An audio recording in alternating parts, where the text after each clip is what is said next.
Salam Planter Indonesia. Assalamualaikum warahmatullahi wabarakatuh. Di minggu siang ini izinkan The Brondol untuk menjawab pertanyaan dari sahabat The Brondol. Yaitu adalah pertanyaan adalah, Assalamualaikum Pak Pendi, bagaimana kalau kita hanya menggunakan pupuk Ponska plus urea dan dolomit? Mohon penjelasannya. Jadi sahabat The Brondol yang berbahagia, selalu The Brondol menyampaikan di setiap vlognya, ketika kita ngomongin kebutuhan tanaman kelapa sawit, maka kita harus memahami ada 4 unsur hara yang diperlukan tanaman kelapa sawit yang angkanya itu nggak sama, Mas.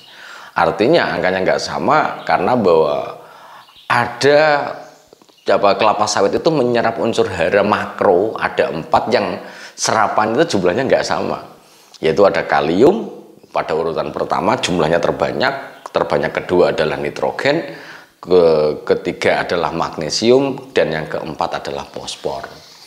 Kalau kita ngomongin penggunaan pupuk yang masih gunakan, yaitu menggunakan Ponska plus urea dan dolomit, bagaimana nih Pak Pendi? Maka kita akan berhitung sedikit ya. Ponska plus adalah sebuah pupuk majemuk yang memiliki formulasi adalah 15-15 plus ada sulfurnya di dalamnya. Pupuk ini memang tidak dikhususkan untuk tanaman kelapa sawit, dan balik lagi bahwa 15-15-15, 16-16-16 adalah pupuk-pupuk yang diperuntukkan untuk tanaman hortikultura sebenarnya. Sehingga ketika kita ngomongin subsidi untuk tanaman kelapa sawit yang sekarang nggak ada, dulu pernah ada yang namanya Ponska subsidi, yaitu 15-10-12 lah. Ketika kita ngomongin 15-15-15 misalnya, berarti 15% nitrogen, 15% P2O5 dan 15% K2O. Kalau kita kita tambahkan dengan urea 46% nitrogen, maka dia akan menambahkan nitrogen pada Ponska ini sendiri yang nanti akan diserap tanaman kelapa sawit. Kemudian dolomit, magnesium, kalsium, magnesium karbonat dengan kadar CaO-nya 30%, dan MgO-nya adalah di 18-22%. Kemudian dia adalah sumber magnesium yang nanti akan diberikan, yaitu di urutan yang ketiga, ini magnesiumnya. Lah, pertanyaan selanjutnya bagaimana nih Pak Pendi? Lah, kita akan melihat Ponska itu hanya 15-15 yang artinya bahwa memiliki 15%, K2O-nya itu hanya 15% saja. Sementara kalium adalah unsur hara yang paling banyak diperlukan dan diserap tanaman kelapa sawit untuk menghasilkan tandan buah segar. Sehingga ketika kalium ini hanya 15%, walaupun Ponska ini jumlahnya sampai 6 kilo, 6 kilogram 6.000 dikalikan 6.000 gram dikalikan 15%, itu angkanya ya sedikit, hanya 900 gram kalau nggak salah. Kita akan melihat ini, kita akan berhitung 900 gram, 6.000 kali 15%, hanya 900 gram. Sementara kalau kita kebutuhan tanaman kelapa sawit, misalnya kalau kita konversi menggunakan 27%, 13,8-27%, maka 27%, 6.000, 6 kilo NPK 13,8-27,4 kali 27%, 1.620 gram Mas kebutuhannya yang sesuai dengan rekomendasinya. Maka bahwa kalau ini, maka kita ya akan tekor 720 gram. Maka kalau kesimpulannya The Brondol, kalau ini pupuk ini digunakan untuk tanaman kelapa sawit dengan formulasi Ponska plus urea dolomit, maka hijau daunnya ya akan bagus. Hijau daunnya akan bagus. Fosfornya mungkin ketika Ponska plusnya sampai 6 kilo, maka batangnya juga akan besar. Tapi buahnya kecil-kecil Mas. Pada periode tertentu dalam jumlah jangka waktu yang panjang, kalau ini diberlakukan, maka buahnya akan kecil. Nah, bagaimana sih Pak Pendi supaya buahnya menjadi gede-gede? Maka yang harus dilakukan adalah menambah KCl. Sahabat The Brondol, di vlog The Brondol di YouTube The Brondol udah saya jelaskan, ketika kita mau pakai Ponska, mau Ponska Plus ataupun Ponska subsidi yang mungkin masih punya stok untuk bisa digunakan untuk tanaman kelapa sawit, maka yang perlu ditambahkan adalah bukan ureanya, Mas. Karena bahwa di Ponska ini ketika kita menggunakan 6 kilo, maka sebenarnya nitrogennya itu sudah bisa terpenuhi. Sudah bisa terpenuhi, Mas. Tidak perlu menambahkan urea, tapi perlunya adalah ditambahkan KCl.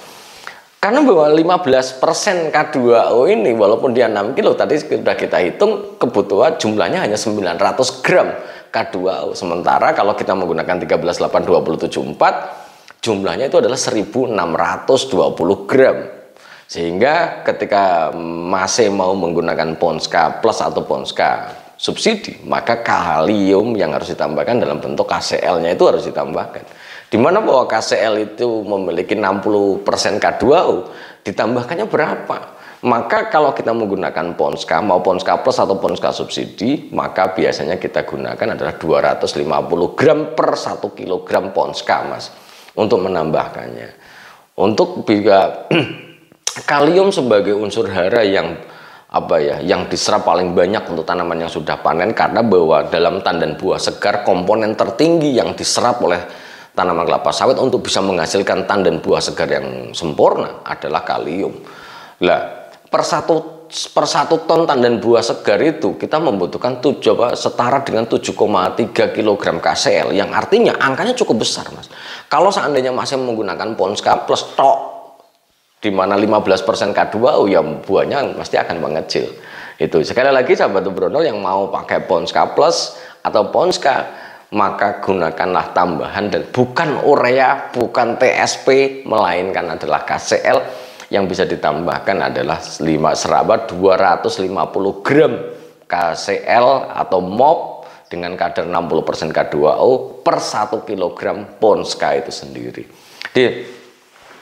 Bagaimana kemudian kalau kita ngomongin urutan ini Ponska Plus, urea misalnya Ponska Plus, KCl, dolomit, sekali lagi stop untuk mencampur jadi satu, diulek-ulek jadi satu, kemudian ditebar, stop mulai sekarang.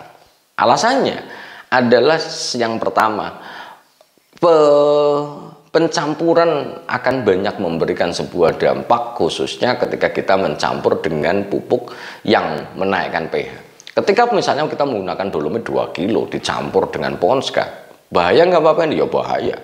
Karena bahwa Ponska Plus sendiri dengan 15%, ketika kita letakkan di tangan ini sendiri di dalam 5-10 menit dia akan mencair, yang artinya bahwa keluar pertama kali dari Ponska adalah nitrogen. Nitrogen ketemu dengan dolomit sendiri, yang dolomit ketika dia kena air dia akan menaikkan pH tanah, sehingga bahwa nitrogen ketemu dengan pH yang cukup tinggi dia akan menguap menjadi amoniak, sehingga tidak saya sarankan untuk dicampur jadi satu. Sehingga urutan yang tepat kalau mau menggunakan pupuk Ponska Plus atau Ponska, maka adalah bulan ini dolomit dulu, bulan ke depan adalah menggunakan Ponska. Lah, Ponska Plus atau Ponska mau dicampur jadi satu dengan KCl lebih bagus tidak? Kalau dalam jumlah yang sedikit. Secara prinsip di tanah tidak ada masalah. Yang menjadi masalah adalah ukurannya. Ponska dalam bentuk granuler, KCl dalam bentuk yang kristal yang garam yang lembut. Ketika dicampur jadi satu, kita sering terkendala di dalam penebaran untuk sesuai dengan dosisnya. Kalau mau dicampur jadi satu dalam jumlah yang dicampur jadi satu yang sempurna, gedang-gedang tebar nggak ada masalah. Tapi kalau dia dicampur jadi satu dalam jumlahnya cukup banyak, biasanya ketepatan dosisnya tidak tepat untuk hampir seluruh tanaman, sehingga lebih bagus dipisahkan saja. Jadi urutannya adalah dolomit bulan ini, bulan besok adalah Ponska sama KCl untuk mendongkrak, dan perlu tambahan unsur hara mikro, Mas. Unsur hara mikro kalau di mineral dengan menggunakan borat, kalau di gambut adalah menggunakan borat dan Cu. Seperti itu. Semoga bermanfaat bagi sahabat Brondol dan semoga memberikan solusi bagi sahabat Brondol semuanya. Kita perlu memahami kebutuhannya dulu, baru kita melakukan pemupukan. Karena kalau kita melakukan pemupukan tanpa mengetahui kalau ini buah nanti masih akan memiliki kelapa sawit dengan hijau daun yang sangat baik, batang yang cukup besar tapi buahnya relatif kurang. Itu sih yang dapat saya sampaikan di kesempatan siang hari ini. Semoga bermanfaat dan semoga Allah memberikan kesehatan dan kebahagiaan tanpa syarat bagi kita semuanya, dan salam planter Indonesia. Assalamualaikum warahmatullahi wabarakatuh.